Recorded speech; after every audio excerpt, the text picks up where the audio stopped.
Ooh yeah.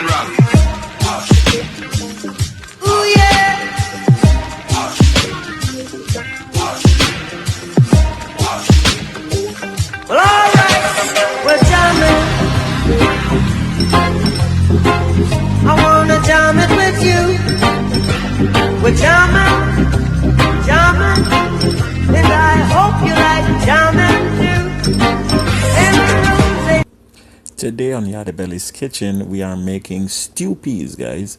Yes, we're making Jamaican stew peas, and we're not having pig's tail in it this time. Yes, I know it's a disappointment for many of you, but we're trying it because not many people eat pig's tail. Not everybody eat pig's tail, so we're trying our best to make it without the meat. So guys, just stay tuned as we get right into the kitchen with our pig's tail free stew peas. So first thing we start with, in this stew peas we're adding beef and we're adding chicken feet. No, not everybody eat chicken feet. Not many people make their stew peas with chicken's feet, but we're making ours with it. So the first thing we want to do is marinate our meat, and I'm adding some green seasoning to the meat, and this will allow the meat to start to absorb some flavors. It's gonna be a good cooking process. It's gonna be a lot of stewing down and all of that, so we don't want to just throw the raw meat in the pot or the meat by itself in the pot.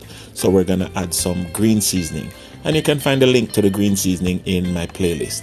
And you just want to mix your chicken feet with your stewing beef, because we're gonna allow these things to cook together.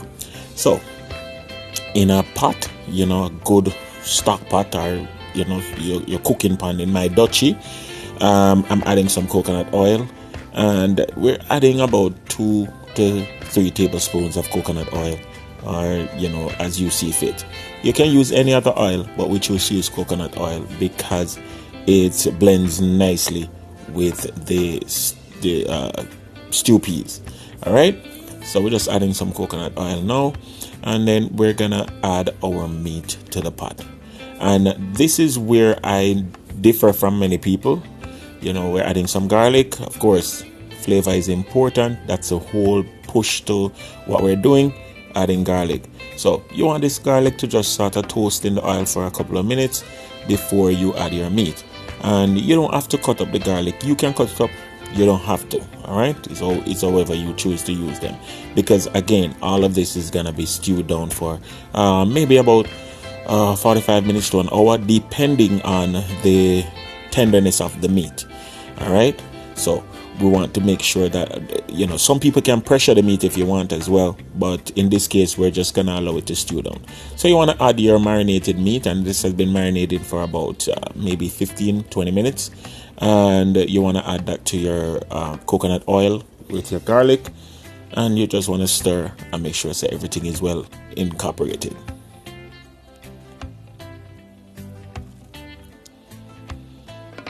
And again, we're not trying to fry this. We're just browning it, as Jamaicans would say, allowing the meat to get a little bit toasted. And once you have done this, then we're going to add our pièce de résistance. Because in our stew peas, in this particular stew peas, we're adding a different type of meat. Yes, we're adding some smoked turkey neck, and this is a big flavor boost. Now, many people may not use these type of meat in their stew peas, and that's okay, that's fine. One of the things that my channel promotes is turning your hands to make fashion, or Jamaicans would say turn your hand and make fashion. What it means is utilize what you have wherever you are to make the best of it. So now I'm gonna add my peas, and if you notice, I'm adding my peas to my meat. Now there is a variation that I want to show you guys. This peas is very light, and so what we have done is we added some small red peas, a darker red peas, to the regular red kidney beans, to see if we could deepen the colors, because the lighter the peas, the lighter your stew peas. All right, so now you're gonna add about maybe 6 cups of water, depending on your pot, depending on the amount of meat you're using. You want to add enough water to just cover the meat, so you don't want to fully submerge the meat in water. You just want to cover it to the top. Wherever the level of the meat stops, you pretty much want to add water up there. Why? Because the cooking process will involve evaporation. It's going to cook, it's going to absorb, you're going to keep adding water until the meat that you're cooking and the peas is tender enough and ready to be seasoned. All right, so now you're pretty much going to allow this to cook for whatever time it takes for the chicken foot, the beef, the turkey neck, and the peas to get soft. That's the whole idea. Once again, you can pressure it if you want. We're just choosing not to pressure it this time, okay? So guys, we have been doing this for a little while, and now you want to check on your pot. Make sure there's no sticking going on. You want to periodically check your pot and make sure everything is going good. All right, now watch your steam. Well, up a steam. So now we have it going nicely. Love it. I think we could use a little bit more water. So I'm just going to add another cup of water. And that's simply what you're going to do. And Jamaicans don't have a problem doing this. At this stage, however, I want to keep adding flavors. So now I'm going to add a couple of sprigs of thyme. And I'm going to cut some garlic and start to flavor my pot. Because I don't want the food to reach to the end before it has flavor. Now what many people may not have done, I am going to do. I'm adding some whole cloves. Many people may not put whole cloves in their stew peas, but it has a beautiful flavor that you would really love. And of course I'm adding allspice berries, or Jamaicans say pimento. And those things along with the garlic is what you call aromatics. So you're going to add those and allow them to absorb into the meat. Nice flavor. This food, you make you lick your lips, your highbrow and everywhere. Then of course we're gonna add some coconut milk. In this case I'm using Grace coconut milk, coconut powder. You can use the canned one. You can go outside and grate your coconut, lick your coconut on the ground, grate it if you want. And once you have added the coconut milk, and after about 10 minutes, I'm now adding some spinners. And this is just small slivers of dough that you roll into your hand into little oblong shapes or log shapes, and you add them. This is just dough and water, spinners, and we add these to help to thicken our stew and help to give us variety in what we're eating. Then I go again. I'm adding more flavors. Now I'm adding some scallion, and I'm adding some tomatoes, and not tomatoes, sorry, onion.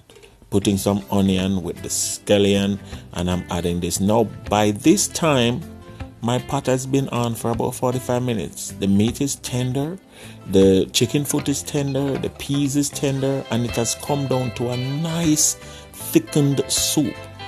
The last thing I'm adding is my Scotch bonnet pepper, and we're ready to plate. Guys, this is the finished result. Yes, it was a beautiful plate of food. I totally enjoyed it.